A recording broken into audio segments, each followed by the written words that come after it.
Satyabhama Institute of Science and Technology, Chennai.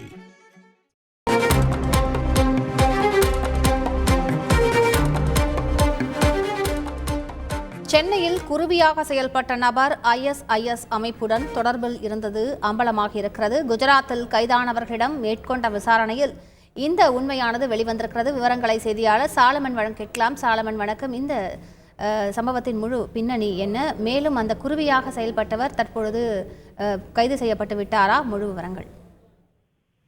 கடந்த மே 20ஆம் தேதி இலங்கையில் இருந்து சென்னை வழியாக அகமதாபாத்திற்கு வந்த ISIS தீவிரவாத அமைப்பு தொடர்புடைய 4 பேரை குஜராத் தீவிரவாத தடுப்பு பிரிவு அதிகாரிகள் கைது செய்தனர். குறிப்பாக அவர்கள் கொடுத்த தகவலின் அடிப்படையில் தற்போது சைபர் கிரைம் நிபுணர்கள் ஆய்வு செய்ததிலும் அவர்கள் துப்பாக்கி உள்ளிட்ட ஆயுதங்கள் பல்வேறு இடங்களில் இருந்து பறிமுதல் செய்யப்பட்டன.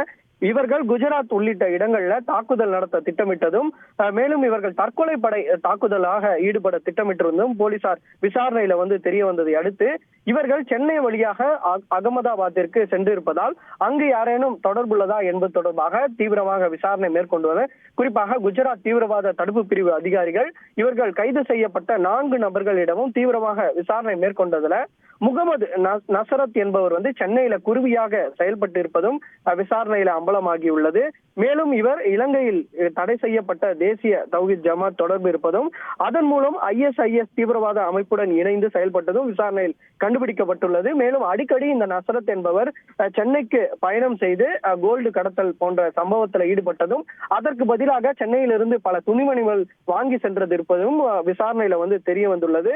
மேலும் இவர் அடிக்கடி தீவு பகுதிகளுக்கு போன்ற இடங்கள்ல சென்று மும்பைக்கும் இவர் சென்று இருப்பதும் போலீசார் விசாரணையில தெரிய வந்துள்ளது. மேலும் இவர் சென்னையில் ஏதேனும் IS தீவிரவாத அமைப்பை ஏதேனும் தொடர்பில் ஈடுபட திட்டமிட்டாரா அல்லது அந்த IS அமைப்பை தீவிரப்படுத்துவதிலும் ஏதேனும் சென்னையில் ஈடுபட்டாரா என்பது தொடர்பாக தற்போது அந்த கைது செய்யப்பட்ட முகமது நஸ்ரத் என்பவரிடம் தீவிரமாக விசாரணை மேற்கொண்டு வருகின்றனர்.